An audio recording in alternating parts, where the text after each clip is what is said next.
Are you left-handed or right-handed? And what's that got to do with self-esteem? Hello, welcome back to Keeping the Conversation Alive. So today, what is best anyway? Is right-handed best or is it left-handed best? You'd probably be able to tell me. If back in the Dark Ages, in the Dark Ages, you were dunked in a river for being, certainly here in the UK anyway, that's our history that's taught to us. You were dunked and maybe being connected with witchcraft if you were left-handed.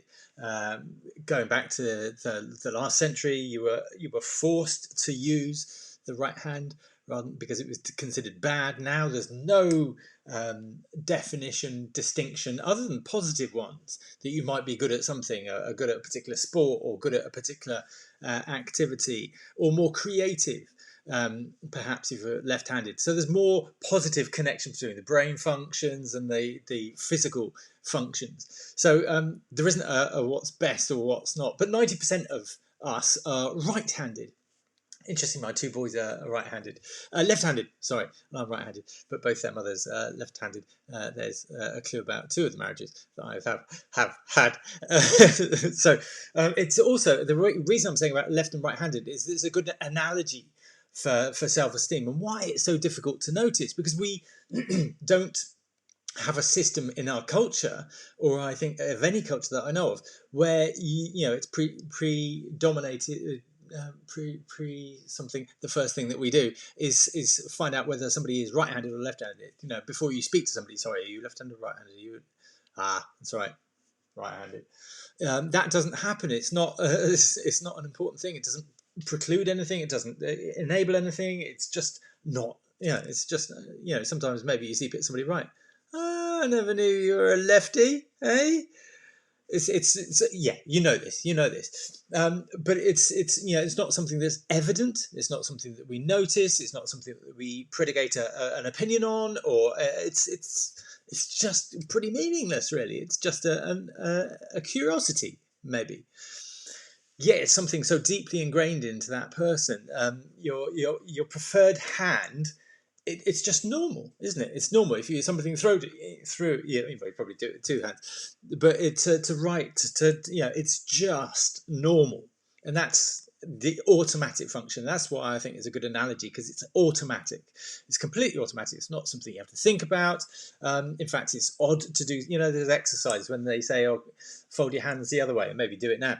Fold your hands the comfortable way, and then do it so maybe the thumb's on top, and maybe do it the other way. You have to consciously think about something. It's like, or fold your arms, fold them the other way. Just a minute, I have to think about it. I can't do two things at once because I'm a man, which is a truism. Absolutely, I am a man. It's odd to do something different, but it's a physical thing. It's not a mental thing. Whereas self-esteem is a mental thing. And what self-esteem predicates, is your place on this earth. Not sure if I even used the right word there, but your place on this earth, according to you, is dictated by your self-esteem, your level of self-esteem. Where it's healthy, you're worthy, you can do more, you deserve, if you work hard, not arrogance. But if it's low, I'm not worthy, I don't deserve, and there's a self-test, a self-assessment that you can do. You probably heard me talk about it. Maybe you've done it. 2-minute test I've put online that gives you a score, 30 to 0, and people do get 0, people do get 30, and everything in between. It gives you a level of self-esteem, and 15 is the marker where it becomes low. Anything lower than 15. So you can do that. But what it does, it defines, a bit like this left-handed, right-handed thing, it defines in a very deep way, but on an emotional level, on a thought level, rather than a physical level. It defines your self-worth, and on a deeply automatic level. And that's why I say left-handed, right-handed. It's difficult to do something other, because it's so deeply ingrained and automatic. Your self-worth is automatic. So the thing to do is to just looking at some notes. Yep. Am I going too fast? Where am I going? 4. Oh, I feel like I'm whizzing through this one. 4 minutes. There's so much to touch on in this. I'm just using it as an analogy to see if it resonates for you. Or are you left or right-handed? Let me know. Explore what you can change, because you wouldn't, these days people wouldn't say, right, you really need to work on, and I've never come across a business model that says, this is how you can break down, online course, how you can break down going from left-handed to right-handed. Wow, that would be a sellout course. It's like, duh. Or yeah, it'd be more likely the other way around, wouldn't it? If you were forced to, how to reclaim your natural preference, that would be cool, wouldn't it? But I don't think that's a thing even. Let me know if it is. So explore what you can change up here, because you can change this. And what I found interesting over the last 13 years plus is kind of discovering about all the programs in the mind.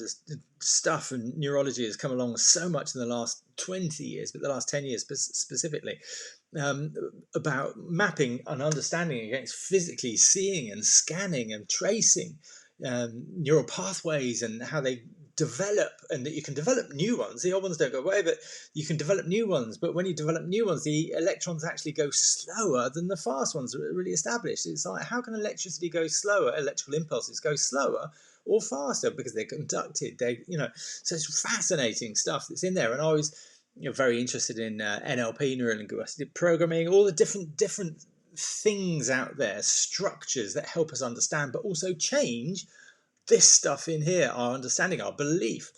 And you can change your belief, but certain things only go so far, and it's really interesting. So what I've been really interested and focused on is how you can change this deep belief that is so deeply automatic, so deeply ingrained. How can you find it? Define that belief so you really understand what that belief is, see where it was formed, make that connection. It's like, that's where I made that false belief that is limiting and holding me back, because left or right-handed doesn't hold you back. But these beliefs do. They define your place on this earth.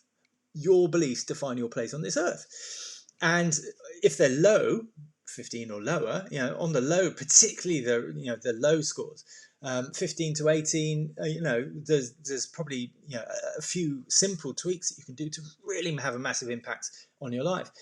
But when it's low, everything's just too difficult. It's a real struggle, and that makes me think of the generational trap that we're in. That we get consumed by all the failures, the stuff on the circumference, the outside, where it's the stuff on the inside that we really need to go, where we can really benefit from changing and make the biggest changes. Transformation happens at that level. So we can do, and there's all these different technologies and structures, and I've tried lots of them, and I kind of found a system that works to a point, but you have to work it. So it's defining that belief, defining where it came from, and then creating a better one, and then doing all the hard work every day. That's why I do this every day, keeping the conversation alive, because it keeps my conversation alive, to form one where the electrons go quickly. And maybe just as quickly as the old ones that didn't serve you well, because they went quickly as well. So deeply ingrained and so deeply automatic. It's almost like the left-handed or right-handed. You have to actually think about doing something other. There we go. And can you do that as well? So my invitation to you is come and watch the 30-minute video that I've done, compacted everything down to this 30-minute video where I explain kind of how our left-handed, right-handed, how our deeply ingrained preference for ourselves and our place on this earth has caused and created a system that is way out of our control, but it's our responsibility, and how the world needs us to activate ourselves and actually engage in the belief, see how it's blinkering us, and take those blinkers off and actually activate ourselves to take control of and responsibility of our lives. But this sounds amazing, doesn't it? But also change the world. How cool is that? But give me the time in 30 minutes of your time to explain that on the webinar. If you've watched it already, please engage in the conversation. Maybe you didn't at first because of this thinking. So that's what I'm about, changing that thinking, enabling that thinking to be broader, and enabling us to be activists in changing the world, which we need to do. I thank you. Many thanks for your time. Have an awesome rest of the day, evening, wherever you are, whatever you're doing. All right, many thanks. Bye-bye.